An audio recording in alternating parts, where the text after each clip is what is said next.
Yo, what's up? This is another episode of the Homeroom with Smooth podcast. Yo. Nah, but anyway, thank y'all so much for tapping in. Uh, came back from break and then entered on another break, which which is crazy. I wasn't. Yeah, it's me.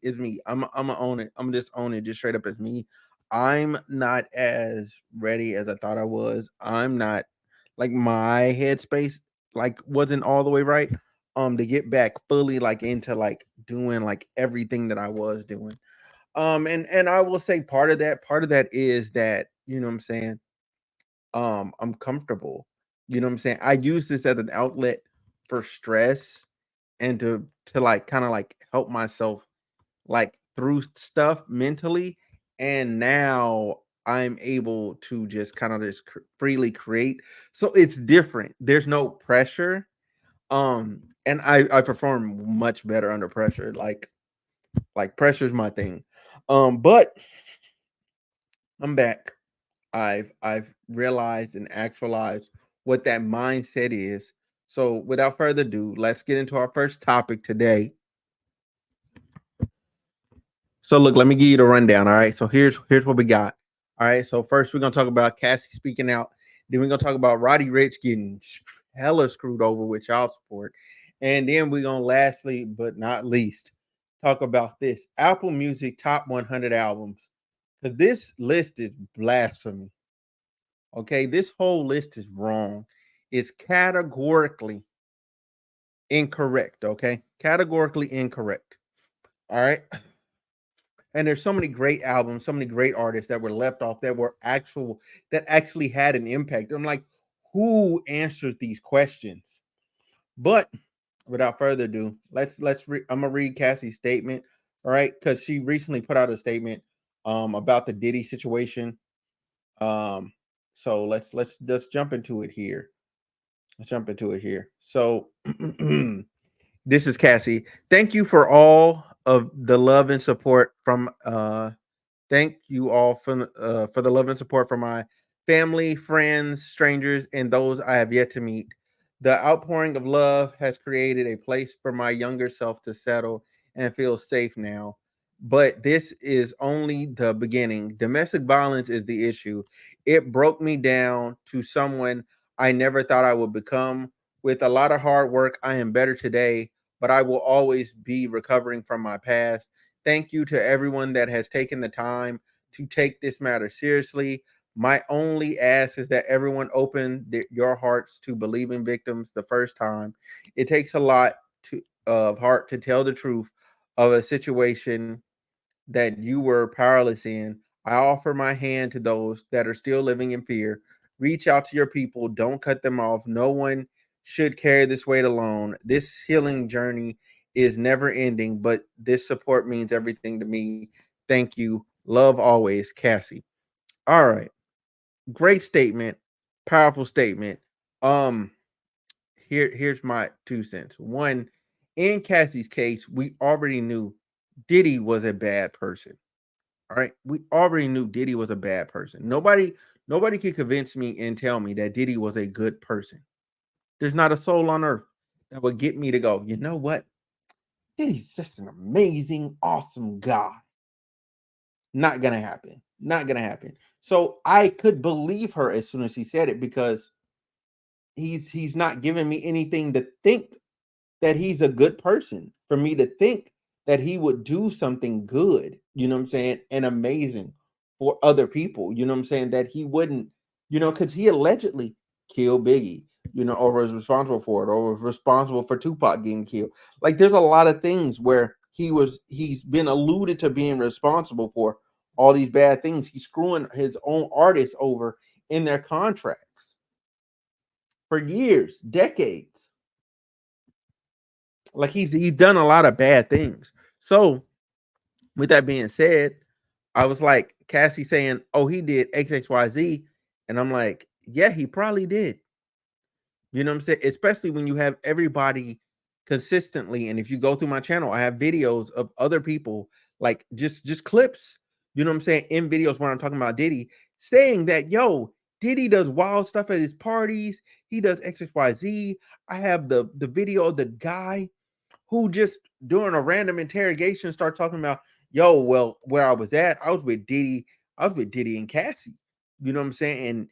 And Diddy had me doing whatever he wanted me to do to Cassie while, you know what I'm saying, you know what I'm saying, while Diddy is you know what I'm saying, while Diddy watched and beat his meat. Like what? What? You know what I mean? And he gave it unwarranted, unfiltered. It sounded like the truth. Like he brought them up for no reason at all. He was in there for like theft or something. Like, so there was no reason to bring them up. But for to use them as your alibi, and that's what was going on, that let me know like that freak off thing that people have been saying had some validity to it. And if that had validity to it, then other things that Cassie was saying also had validity to them as well. The thing I want to say here is one, you know what I'm saying? Like, there's a way to believe the victim without alienating the person that's accused, right? Because everyone is not trustworthy. That's just a fact. Everyone's not trustworthy. And there's bad actors using this space to their advantage. There are bad actors. Whether you want to own it or not, whether you want to admit it or not, there are bad actors. There's been bad actors doing terrible things for a long time. It's been a part of life for forever. All right. That's just is what it is. That's factual. All right. The problem is the problem is that I think that people need to really like be given a chance to sit down and evaluate the information and who you're saying did what. You know what I mean? Like for instance, like some things you could just think and go, oh no, that didn't happen. You know what I'm saying? For instance, if somebody's like, yo, uh uh I'm trying to think of somebody that ain't been in the country in a long time. You know what I'm saying? Somebody that's overseas. Like for instance, if a woman came out today, I'm gonna hate using his name, but it is what it is. Like a woman came out today in America and was like, yo, in 2005, Jackie Chan essayed me. I'm gonna look at you crazy because I'm like, he ain't never done nothing. What you mean? What you mean? Like, no, we need to go investigate this. We got to go see if this is true. Versus if you have somebody like, you know what I'm saying, like your Diddy's of the world, like your R. Kelly's, you know what I'm saying? It's believable. It's a bit more, you can conceptualize it, do their own previous behavior. You can conceptualize it. That's easier to do. I think that's fair. I don't think that's unreasonable. People that I disagree with wholeheartedly is people like Charleston White. Charleston White is on here talking about some, well, she ain't no saint, you know what I'm saying? She was participating in blah blah blah blah. I said she didn't have a fucking choice. He was threatening to kill her and her family. He already proved he'll blow up a dude car. Like, bro, once I found out he blew up Kid Cudi car, like, hey, he was moving different. He's a menace. That man was a demon incarnate. Like there's nothing else to say. There's nothing else to say. Like Charleston, you tripping, bro. You tripping on just her. You're tripping. Like in this particular scenario, I think we could take each individual scenario where there's an accusation and look at it individually and judge it for what it is in isolation. We can't just in bulk make anybody the enemy of the state just because somebody said they did something. Like we're at a terrible place in society where people are able to levy allegations against people and not have to prove them. You should have to prove it. You should have to prove it. And that's what court is for. That's what court is for. And as you can see, Diddy did it. All right, Diddy did it. And that's fact numero uno. That's fact numero uno. So, with that being said, Let's jump right into our next topic, Mr. Roddy Ricch. Roddy. Boy, oh boy, oh boy. This man, look, he down bad. All right. He's down bad. I got it on the screen for y'all. I'm going to read it to you. All right. I'm going to read it to you because this is the worst, by far, the worst alimony, child support custody agreement I've ever heard. For what it's worth, this is horrible. So, rapper Roddy Ricch and his ex-girlfriend Alexander Kaiser have finally reached a custody agreement for their 3-year-old son. Roddy will get joint legal custody and is getting physical custody of their child Tuesdays to Thursdays of each week. He also has to pay Alexandra $8K a month in child support on top of their son's private school tuition, medical bills, any special needs therapy, and additional extracurricular activities. Bam. 8K a month and you paying for all this other stuff? What is going on? What are you doing? What are we doing? 8K? 8K a month. And you know when she get it, there ain't no tax on it. It's just 8K. What? 8K a month? You telling me she get, hold on, where my calculator at? Where my calculator at? No, I'm gonna pull up a calculator because I need to know. I need to, you know what? There's a calculator on my phone. I'm gonna I'm gonna do it like this. So look, this calculator on my phone, I need y'all to bear with me 1 second. We're gonna do 8,000 times 12. She's getting a 6-figure income to sit on her ass and suck on somebody else. You've got to be kidding me, bro. Got to be kidding me. She's not even with you no more. You literally paying for her lifestyle with some other dude. No, absolutely not. Absolutely not. I don't care. There's no way I'm agreeing to that. There's no way. There's no way. Roddy, you got to know Chris Brown. Hit him up. Get his lawyer. What is this? What is this, bro? And then let me continue. Let me finish. So look, Roddy Ricch also, bro, I'm still tripping off. It's 8K a month, so 96,000 a year on top of the private school tuition, medical bills, special needs therapy, and extracurricular activities. Fam, at least out of pocket 150. He at least out of pocket 150. That's what I heard. 150 a year. That's crazy. 150 a year? Nah, fam. Nah. It costs 150 a year to raise a child. 150 a year. 96 to 2/3 of it. It's just for the mama? What? Roddy also agreed to pay $37,500 for Alexander's legal bills and will need to fork over another 1K a month to get her a car. For her to get a car. What car are you getting where your note is 1,000? Is $1,000? What car are you getting? You have one child. 1,000 a month. That, bro. Okay, I take back my assessment. You add another 12K. That is 108,000. She is making 6 figures. 6 figures. Just because. What is she driving? A Range Rover? Who's paying the insurance? I guess she is out of the child support, huh? Like, what? What are we doing? $4,000 every 2 weeks. What? even if you are, even if, because look, his baby mama lives in California. I get it. California's expensive, but it ain't that expensive.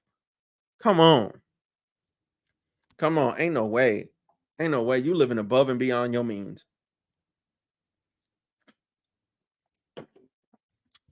Hell no. His attorney, Samantha Spector, negotiated the terms of the settlement, which was filed in LA, filed Friday in LA County. This is ridiculous, bro. This is ridiculous. This is ridiculous, man. I'm sorry. I'm sorry. So and the young lady, she's in the thumbnail. She's in the thumbnail. So if you want to see who she is, she's in the thumbnail. I think I can if I span. Oh no, it's not. It's not. Yeah, it's just in the thumbnail. Young lady's in the thumbnail. I'm not mad at her. I'm mad at Roddy for agreeing to this. Okay, like this is the deal, bro. How far apart were y'all? Like, what level of negotiation is going on? Like, are y'all still like hooking up on the low? She's still throwing it back. Like, what's going on, bro? What's really going on? That's what I want to know. Um, Let me just for a quick second, let's look up. Let's look up just for giggles. I gotta know. Chris Brown. I believe it was Chris Brown. Child uh support. I believe it was him. Yeah, Chris Brown currently pays 2,500 per month in child support, but the amount was increased to 5,000 at a recent hearing. The attorney confirms we fought for royalty, and I'm pleased to see we won an increase in child support at a hearing last week, doubling the support to 5,000 a month. But 5,000 isn't crazy to me, right? Because 5,000 means to me in California is that the father is making sure the child and the mother have a roof over their head, and that's it. Because a two-bedroom, if you live in LA, which most of his women do, they live in LA. You live in LA. LA, if you get in a two-bedroom, you at like 3,000 off rip. Like no cap. God forbid you got any other kids or any other miscellaneous stuff going on in your life. So him paying that plus utilities and all that, I'm okay with 5K a month. 8K plus all the extra stuff, he's just paying 5K flat. Roddy is paying more money. Roddy is almost out of 175 once you add that other 12. He's out, he got to be out of like 175. 175K, sir. A month, a year. No, that's a year. That's a year. That's a year. That's a year. 175K a year, bro. Like, where's your career at right now to where you can afford that, bro? Who you ghostwriting for? Who you ghostwriting for? Like, is the box making you that much residual? I don't think so. I don't think so. What are we doing? What's going on, Roddy? That's crazy. Because the X wanted 18K. That's crazy, man. That's crazy. I'm sorry. I can't even.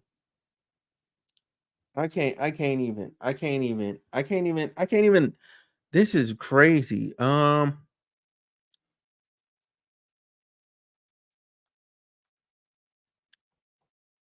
Yeah, that's crazy to me. That's crazy to me. So look, Roddy, man, you need to get another attorney to revisit that.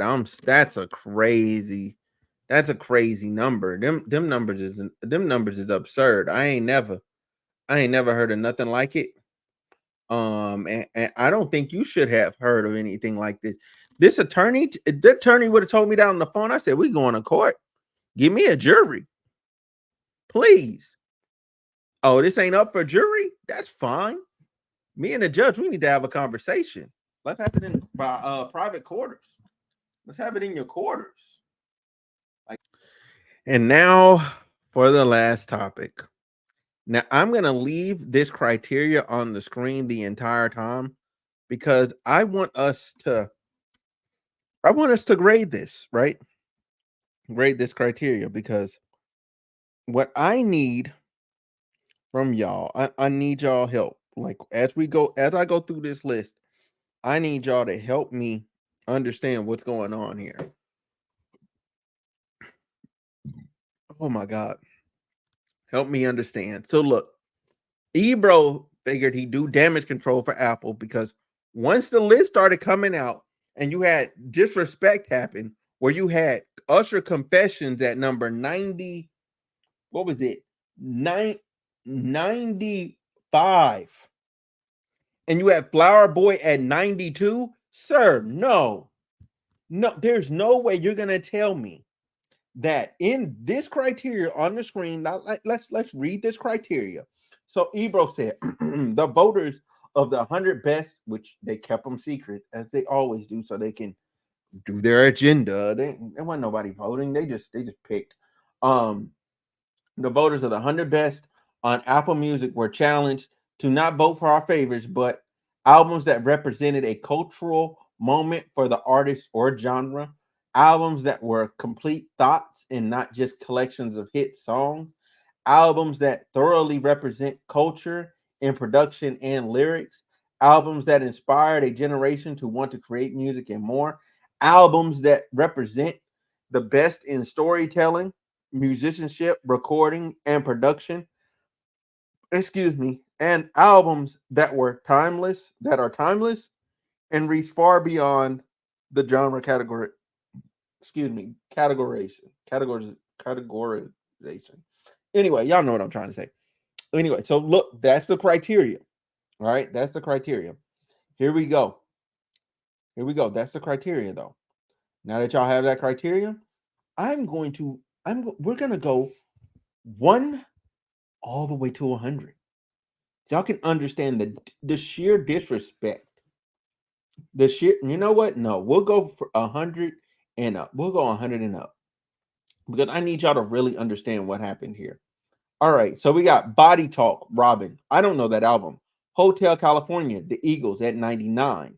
All right, so this is 100 to 91, so I don't have to keep saying the number. All right, so Body Talk, Robin, Hotel California, The Eagles, Astro World, Travis Scott. Astro World was really good. However, in the grand scheme of things, top 100 is insane. Over 100 albums have dropped just this year alone. Just this year alone. So in any of the years since Astro World came out, I'll put it like this: from 2015, because I don't know exactly when Astro World came out. I think it was 17, but yeah, I think it's 17. So, but we'll be safe. We'll say 16, right? From 2016 all the way to 2024, I could find 100 better albums than Astroworld. That's just a fact. But these, as you can see, since the Eagles is on here, and they old as dirt, if not deceased, um, there's no way this should be on here. And that's just respect. I love the album. I'm on record saying I love the album multiple times. It shouldn't be here. Then you have Rage Against the Machine as it's a self-titled album, Rage Against the Machine. Um, then you have Pure Heroin, Lord. Usher Confessions at 95. Untrue Burial, A Seat at the Table, Solange. Better than Confessions, more impactful than Confessions. What? What? What? Then you have Flower Boy, more impactful than Confessions. Are you fucking shitting me? This is disrespectful. And then Listen Without Prejudice, uh, Volume 1, George Michael. That's 100 through 91. Then you have Back in Black, 80. So this is 90 to 79. Then you have Back in Black, 8 AC/DC. That's fine. The Fame Monster, Lady Gaga. That's fine. I Put a Spell on You, Nina Simone. I don't know her. Blue Lines, Massive Attack. Uh, I don't know. My Life, Mary J. Blige. Hey, hey, hey. I don't know if y'all have listened to that album. My mom listens to that album a lot.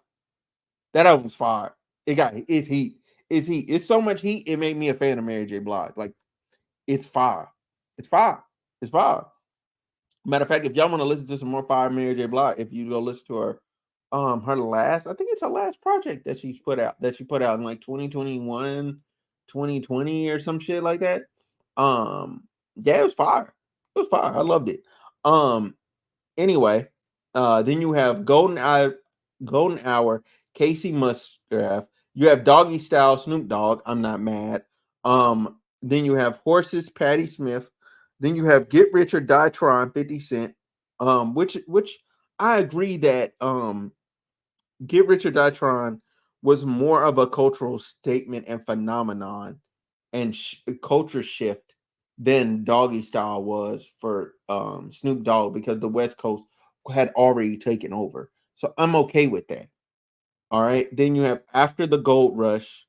Then you have the Marshall Mathers LP, Eminem, which is at 80, which is okay. Which is okay. It's fine to me. Like, and I'm glad it's above Flower Boy, and because I love Flower Boy, but it rightfully so. Salon seat at the table, like it's a great album, but Confessions. I'm sorry, I'm gonna keep bringing that up. And then 79, you have Norman Effin Rockwell, Lana Del Rey. All right, cool. Then you have Goodbye, Yellow Brick Road, Elton John. Like a Prayer, Madonna. Un Bernacite, Bad Bunny. You know what? I'm not even mad at this. I'm not even mad at this because I know Bad Bunny be ringing off in the Hispanic culture, in the Latin American clubs and all that. Like he be ringing off. So, and that's a whole continent. South America is a whole continent of that. That man is rocking a whole continent that we ain't even seen the level that he be rocking out there. I know I went to Puerto Rico and I got a taste of how much they love that dude, and it was kind of crazy. Super Duper Fly, Missy Elliott. You have Downward Spiral, 9 Inch Nails. You have Aja, Steely Dan. Again, I still have no problems. And now you have SOS. It just came out with SZA. I don't give a. It cannot be better than Usher Confessions. Cannot. Cannot. It cannot, by your own metrics, by your own metrics, be better than Usher Confessions. It's just not. It's not. It's not. Recency bias is like crazy on this list. Trans Europe Express with Kraftwerk at 71. Straight out of Compton with NWA with 70, which it was a cultural moment. So I'm okay. It has to be on the top 100. It has to be. You can put it wherever you can put that wherever you want to. You just gotta help me understand, like, you know what I'm saying, like how much you're valuing culture over some of the other aspects here. But like it defined the generation. It did. It did. And it did a whole lot. That for the stuff that was going on with the LA riots and stuff like that. It's monumental. Monumental. Master of Puppets remastered. Metallica. Why does it have to be the remastered version? 68, Is This It? The Strokes. 67 is Dummy, Portsmouth, and The Queen is Dead, The Smiths. So look, the last four, I don't know those albums like that. I know the Metallica a little bit just because of Guitar Hero. Shout out to Guitar Hero. But that's it. Uh, let me see. Let me go for it. All right, so cool. Now we're at 65 to 55. All right. So we have 3 feet high and rising. De La Soul. We got Baduism, Erica Badu.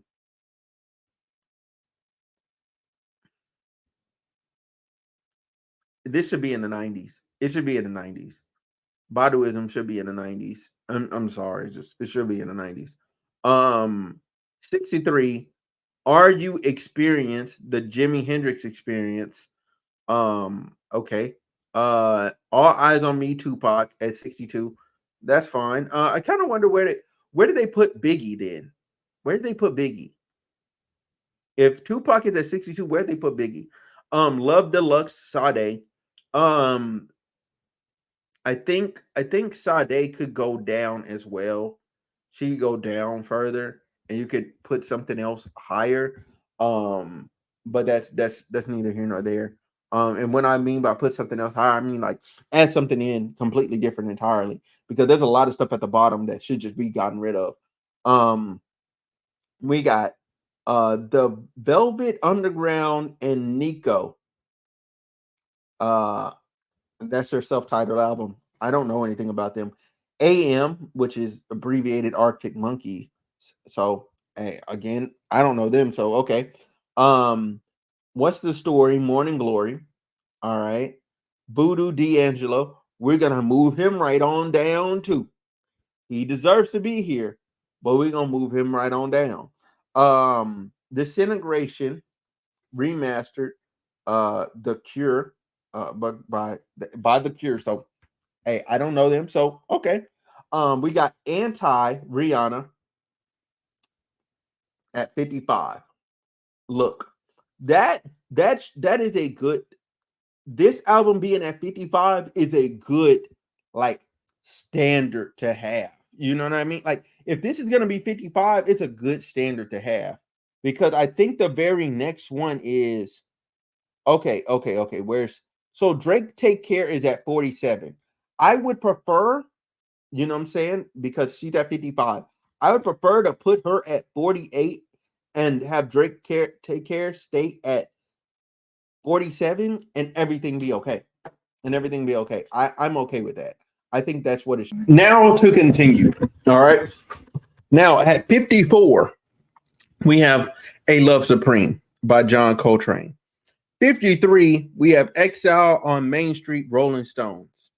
We have Appetite for Destruction, Guns N' Roses. We have at 51 Sign O' Times, Prince. Then at 50 we have Hounds of Love, Kate Bush. We have Joshua Tree by U2. At 49, 49, man, hell no, bro. Hell no. Hell no.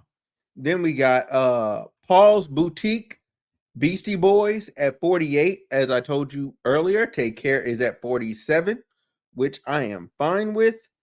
There's some other placements later that I'm gonna be like, yo, this is out of control.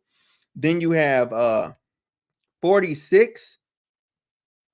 You have Exodus, Bob Marley and the Waiters. Then you have Homogenetic with Bork by Bork. You have Intervisions, Stevie Wonder at 44. You have Remain in Light, Talking Heads at 43. You have Control by Janet Jackson at 42. You have Quimini Outcast at 41.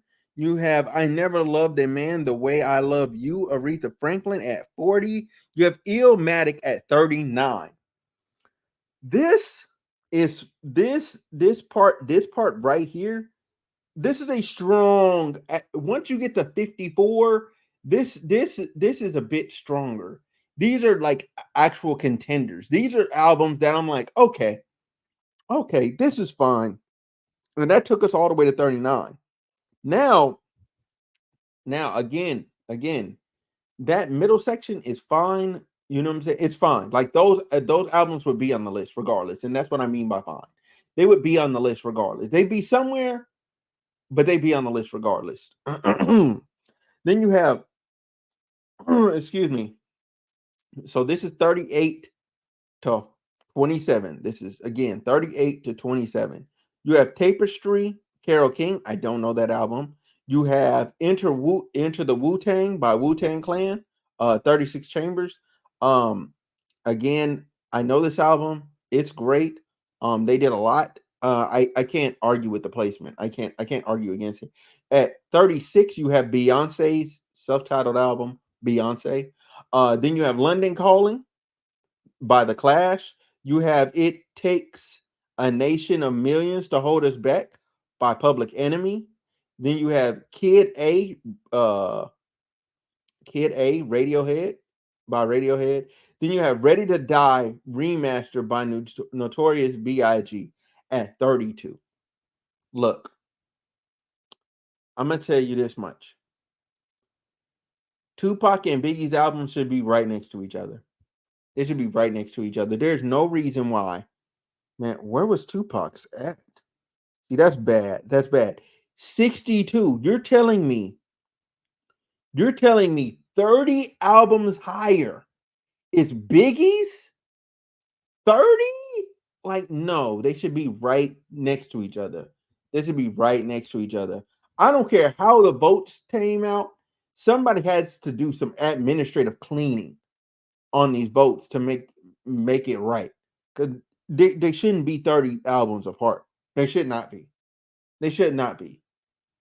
And what Tupac meant for the West Coast, I think you can put it higher than Beyonce's self-titled album. I'm pretty sure you could put it higher than that.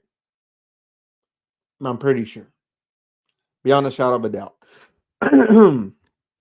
Jagged Little Pill by Alanis Morissette. I don't know who that is. When we all fall asleep, where do we go? Billie Eilish at 30. Bro, this recency bias on this list is insane. Get get her up out of here, bro. Get her up out this list. Get up out this list, bro. Get up out this list. I'm sorry. Or put her down further at the bottom. There's no way she had a bigger cultural impact than Confessions. There's no way. There's no way. For everything that album is, there's no way. There's absolutely no way. The Low End Theory, A Tribe Called Quest, The Dark Side of the Moon, Pink Floyd, and then you have Led Zeppelin 2 by Led Zeppelin. All that's fine, but Billie Eilish got to go further down. Beyonce's self-titled album has to go further down. You know what I'm saying? And Tupac's has to come up to where Biggie's is. Or you have to put them in the middle, but I don't think that's respectful.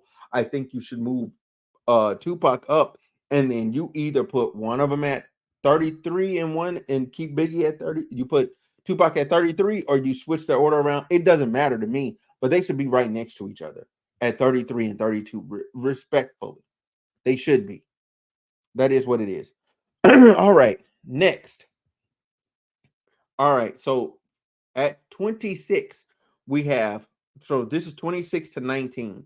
We have My Beautiful Dark Twisted Fantasy, Kanye West. That's a damn good album, bro. Like production, artistic wise, like what he was coming off of personally with his loss of his mother and everything. Phenomenal. Phenomenal. That album is banging. Boom, boom, boom, boom. Anyway, all of the lights, turn up the lights in here, baby.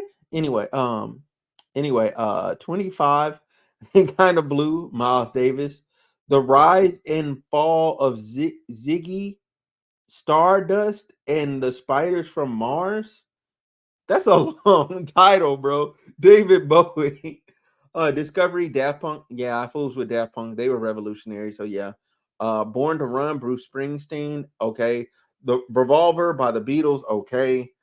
Pet Sounds by the Beach Boys. Okay. I mean, some of these legendary acts like Like the Beach Boys, whether I like them or not, like the legends, like the Beatles, like that's a legendary act. Like okay, like wherever you end up putting them, okay, whatever, whatever, whatever. I'm not gonna get mad. The Chronic by Dr. Dre at 19. So you're trying to tell me that The Chronic is a better collection of music. So look, albums that represented a cultural moment for the artist or genre. Albums that were complete thoughts. Okay, so let's just talk about that first one. More than Biggie and Tupac's albums? No. Albums that were complete thoughts and not just a collection of hit songs. More than those albums? No. Albums that thoroughly represent culture in production and lyrics. No. Albums that inspired a generation to want to create more music. That's a check. That's a check. But Biggie and Tupac, like they inspired a whole lot. Even Chronic is a yeah. So no, whatever. Anyway, albums that represent best in storytelling, musicianship, recording, and production. More than Biggie and Tupac. And then albums that are timeless and reach far beyond their genre category. The Chronic, no, no. The Chronic should not be at 19. It should be under, it should be, matter of fact, you can put The Chronic where Tupac's album is, which is 62. You can put it at 62. I think that's fair. You can put it at 62. All right. So anyway, next we have 18 to 11. We have 1989 Taylor's version, Taylor Swift.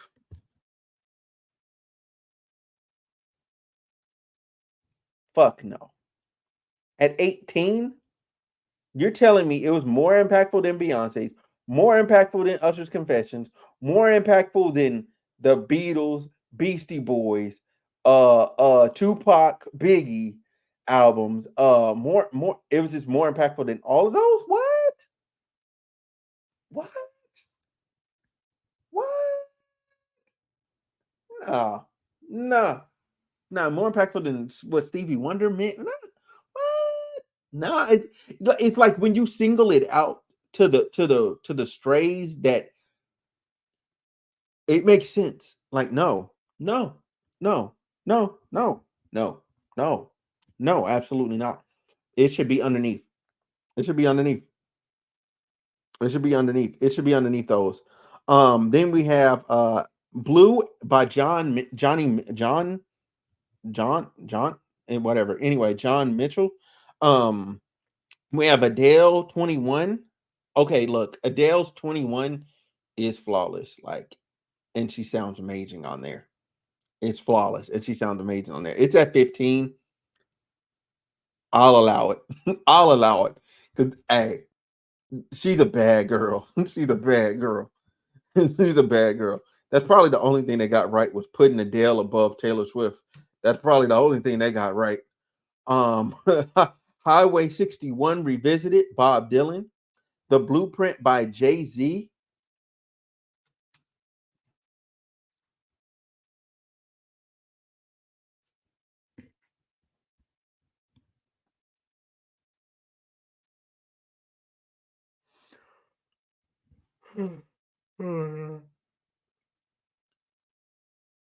This man, this man pays homage to and references and builds upon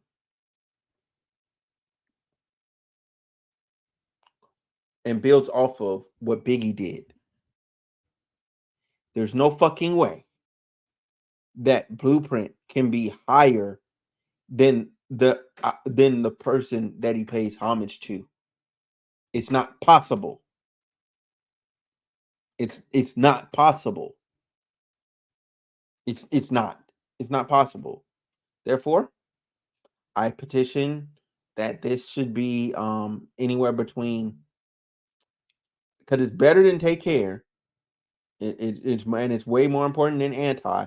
So anywhere from where I said previously 48 and 47 and up, but it has to stay below. So somewhere between 47, somewhere between 47, to be just completely fair here, somewhere between 47, so not lower than Drake, um, because it's been more impactful.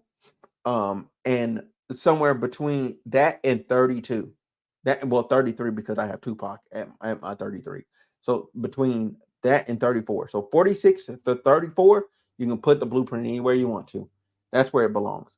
Okay Computer by Radiohead. I don't know enough about them to argue against that. Then you have Rumors by Fleetwood Mac. Again, don't know that much about them to do that. Now, top 10. So now we have the top 10, right? We're in the top 10, and this is where I lost my shit. This is absolutely where I lost my shit. Um, you have at 10 you have Beyonce's Lemonade. For what that album was visually, artistically, it's told the full story of what was going on between her and Hove and different things in her life and becoming a mom and things of that nature.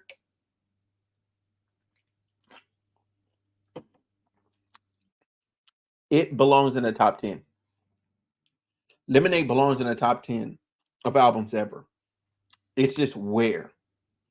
And when you have it up against albums that you know that are up here like Thriller and Purple Rain and even the Miseducation of Lauryn Hill, it has to be a bit lower.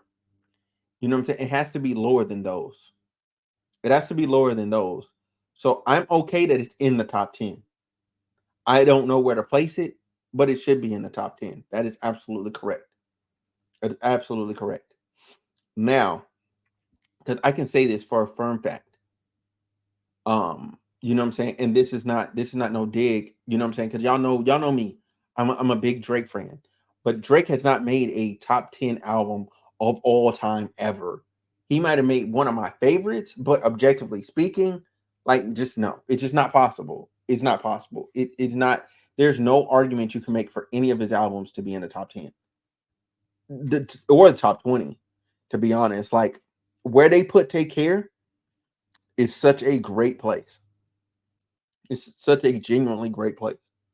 I really fool with that, and I like that. I like that a lot.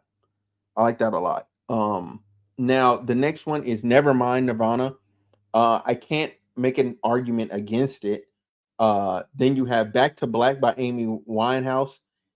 Amy Winehouse was like she took over. She took over. She was hell. She was Taylor Swift and Billie Eilish before they were a thing. You know what I'm saying? If she was still around, I don't even know what Taylor would do. Like, I don't know what Taylor would do, to be honest. Like, what the heck is Taylor gonna do? Like, Taylor would still be Taylor, but Amy Winehouse singing her ass off. Um, then you have Good Kid, Mad City by Kendrick Lamar at 7. No, ain't no get way. It is in the top 7. Top 7. No, no, and they even tried to put out this video and you know what I'm saying, trying to do damage control and explain why they put it there and not put To Pimp a Butterfly. Because honestly, if this was To Pimp a Butterfly, then I could understand like, okay, they're talking about albums that made artistic statements. Like Good Kid, Mad City is a great album. It's a classic. Don't get me wrong. But top 10 albums of all time ever? No, sir. No, sir. No, sir. By your own criteria. By your own criteria, it's a no. By your own criteria, it kind of shouldn't be above Hove. The Blueprint, it shouldn't be above the Blueprint. Who who was voting? That's what I want to know. Who was voting and what did the voting paperwork look like? Anyway, Songs in the Key of Life, Stevie Wonder at 6.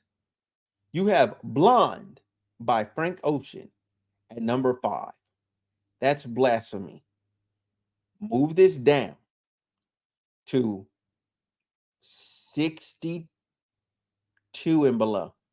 62 and below. It's a phenomenal album. I guess you could make an argument for no, it's really good.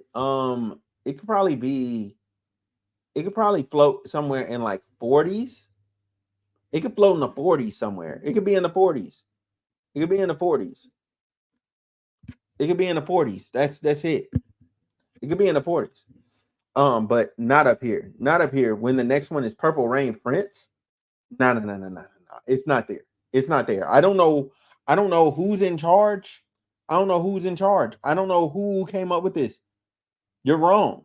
You're wrong. You're wrong. This list is wrong. Purple Rain, Prince, number 4, fantastic. The Abbey Road, the Beatles at number 3, fantastic. Michael Jackson, Thriller. Michael Jackson only had one album on here. That's nuts. That's kind of disrespectful to him. Prince had 2. The Beatles had like 2. Like that's disrespectful to him. But Thriller being number 2 and Miseducation of Lauryn Hill being number 1, I just can't jack that. I can't jack that. I can't jack that. I can't jack that at all. I can't jack that at all. I'm sorry. I can't. I can't. I can't.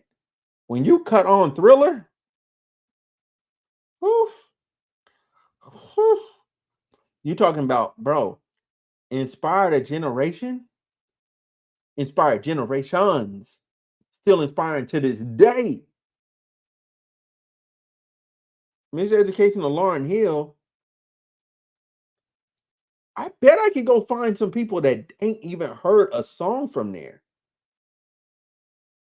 Like, granted, we're talking about timeless and stood the test of time, but how far are you? How well are you standing the test of time when there's people out there that don't know what you're talking about? Meanwhile, everybody knows Prince Purple Rain, like, and people can like you hear other songs like I granted I don't know every song on there by name, but when you start playing them, I know them records. I know them records. With Thriller, I might know all them records by name as soon as they cut on. I'm like, oh, that's that. Oh, that's this. Oh, that's what? What? And the videos and music video and everything that went along with what Thriller is, it has to be the most impactful album of all time. Has to be. Has to be. You're talking about an album because you're talking about when you look at the criteria of representing a cultural moment for the artist, it literally took him from I'm part of the Jackson 5 to I'm that nigga worldwide, globally. That man. It turned him into a legend. It told him, it made him immaculate. It made him untouchable. Freaking crazy. It made him untouchable. Untouchable. His records cut on. It sounds phenomenal. Still. No skips. What are we talking about? Anyway, I want to thank y'all so much for watching and tapping into this episode of the Homeroom Smooth podcast. Yeah, man. I want to thank y'all so much, man. I'm so glad to have finally got back to recording, you know what I'm saying? Doing the pods, you know what I'm saying? This feels real good right now. It feels real good. I'm gonna push this out here to y'all and I'm gonna get up out of here. So peace, love, happiness. Y'all subscribe. I'm gone. Peace.